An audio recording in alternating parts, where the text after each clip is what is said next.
This is the ace match between Team Zerg and the Rooster Trees. I hope that's correct. We have Japz spawning as the green Protoss in the 3 o'clock position, and the challenger from Team Zerg, Yulath, spawning as a light pink Zerg at the noon o'clock position. Yulath, of course, being a very strong Zerg, and Japz, a also strong Protoss player. We've seen both of them play previously in the Reddit Team League, and should be a good game because these are their ace players. This is sponsored by imfdb.org. Check them out. And what do you expect to come from Japz, Vequeth? Well, I've never actually seen Japz play. I played Yulath. Yulath actually knocked me out of this Saturday's SU Reddit Open, generally because he 6-pulled me and my wall was not link tight, so that's enough said about that, really. And he hasn't done the 6-pull this game, so he's not doing that again.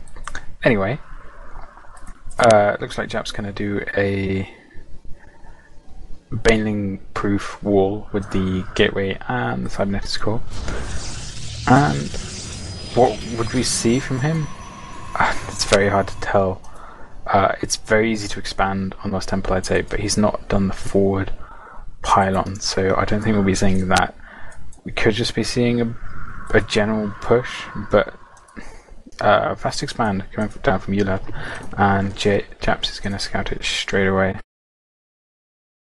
Yeah, but I mean, in the PvZ matchup, you can do a lot, but you have to plan what you want to do before you want to do it.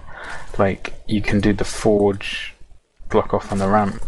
You can do a 10 gate and then bring in Zealot over, but he's doing a pretty standard tech build, which you can expand off, but just not as quickly.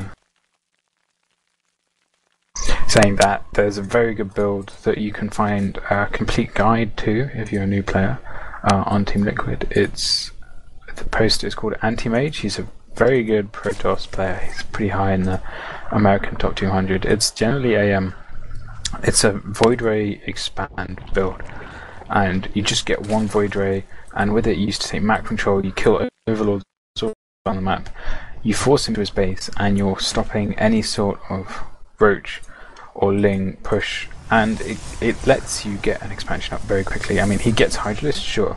He gets Queen, sure. So your Void Ray can't do too much into his base, but you only bought one, and on it you can expand very well, and you can quite greedily get the Colossus and everything you need. So it's worth checking out if you're lacking builds in PvZ, because like the most common complaint I hear from Protoss is, I'm tired of 4 gating, can someone tell me another build? So I would recommend Anti-Mage's Void Ray expand build. Your turn. Yeah, that sounds like excellent advice, and Japz is going for a pretty standard 2 gate. He's getting a lot of gas, so we might be seeing a Stargate here, as you said, which is a very potent build order, or he might just be going for a +1 timing attack. He threw down that forge, presumably to get that ground weapons level 1. Roach Warren for Yulath, excellent against Protoss. We've seen a lot of play like that. Oh, nice force field, going to completely block any links from coming in. I think Japz was going to try to send out his probe to do something here. He's retreating it. It's an interesting pylons play. Like, what lots of Koreans do is whenever they want to expand in PvZ, they put the pylon so it kind of half chokes the ramp, so that he can push out with his 2 sentries and his Zealot and make the Nexus quite comfortably. But he hasn't put it in the right spot. But it doesn't make much difference because Zerg didn't have any real attempt at running out the ramp. Anyway, +1 going, cannon going up. This is a pretty safe expansion. It's just kind of late, and Zerg has a choice now. He can either try and bust, maybe take a third, or maybe just power off two bases, which is kind of risky. But personally, I think we might see Mutas because he's getting 2 more gas geysers. Yep, I imagine that's the case, as you do need to two base gas for mutas. Yulath is spreading creep, something we didn't see too much of in that earlier game with Wave of Babies. Japz is going really sentry heavy, which I find peculiar. No, it's pretty good. With the cannon, you really just need the force fields to stop banelings, and you can control roach pushes really well. If you're going Colossi, then like Zealot Sentry is just how you do it, because they're so much cheaper than Stalkers just in general. But that said, this isn't my favourite build on 2-base. My favourite build on 2-base is just mass Blink Stalkers with upgrades, because honestly I don't know what beats it. But by the time Ultralisks come out, like, you're generally in his face, and you have +3 on attack, and it attacks and is able to do pressure so quickly that honestly I'm at a loss at how Zerg deals with it. Anyway, it's not relevant because it's not what Protoss is doing, because he just got a robotics facility. He's doing a very nice job keeping even on harvester counts. Yulath, of course, wants to make up that difference. He's taking out the Rocks of the Gold, going to take that Roxpo. Of course, that's a portmanteau I've been trying to push recently. And Yulath getting Ventral Sacks, so I assume we'll be seeing that kind of side StarCraft drop kind of build. Of course, I shouldn't be crediting it to Side StarCraft, but he's the one where I watched several casts when he's like, "Hey, everyone should do this." And of course, we can't forget that cool, also did many effective drops in the GSL. Protoss is pushing out now. Zerg has a decent force of Zerglings and Roaches, but with excellent force field, he'll be able to do quite a bit of damage here, and force fielding himself off, but unfortunately still letting all those speedlings get up close and personal. Guardian Shield coming up. Japz might barely defend here. There are more Roaches streaming out. I think that's going to be it. He did put way too many force fields down. Yeah, I mean, that was kind of a case of the force fields just too little too late. You really...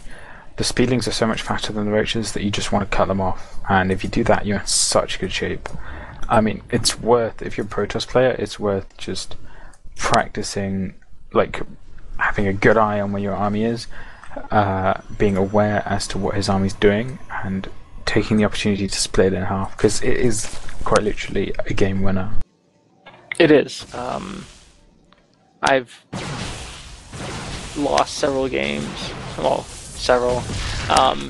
When I'm going like some kind of infantry heavy mixture against Protoss, they can completely wreck it with well placed force fields. And we see a Nidus Worm popping up on the cliff. I guess this is Zerg's response to the Terran tank drop. Probably going to be putting a bunch of Roaches and Hydras up top, and they're going to be able to at least deny the gas, and probably also deny mining from the bottom side. Yep, and the problem is Protoss does not have an unit for it. I can't see an observer on the units list, so, and he's building an immortal, but he's actually just got supply locked as well. So this observer is going to take a while to come out. There actually is an observer. Wait, how's he seeing up? Oh no, he does have. Sorry, he does have an observer. Yeah. My bad. I guess I'm a little behind you again. I'll tell you when I get to 13 minutes exactly. These Hydras doing a decent job at holding their own, but more stock reinforcements, and 13 minutes exactly. Japz looks like he will be able to hold this off, and no more troops coming out for Yulath. So these Hydras are going to be shuttled home. What time are you at now? Oh, 13:22. And that Nidus Worm dies completely. There's a pylon up for Japz. I guess that was, he put that up there to... There's a drop going in at the top of... right on the middle line. It is very a boom saturated middle line. drop. Oh my god. I actually get to use this, my term in real context. A boom drop is when you load up banelings inside your overlords and you carpet bomb your opponent, and it is a glorious, glorious thing to witness, and also a terrible thing to be a recipient of. Wrecked. That was very, very nice play. But yeah, not much he could do against that. He did lose a lot of probes, but he still has 40 probes, so he's not that bad off. He can still support. Well, he can't support all of his tech buildings. He has a lot of wall gates, but one Colossus is out and range is upgrading, so he's going to be preparing for this push and chronoing on the robotics facility. Probably get another Colossus out and then push once range is finished.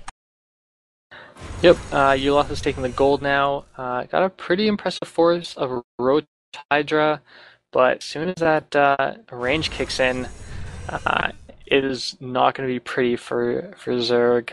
That Colossus does horrendous amounts of damage. Actually, the Colossus. It's true, he is just hanging out. There's another Colossus coming. Bit of an engagement, but both players kind of pulling back. You might just be waiting for that second Colossi, and then go.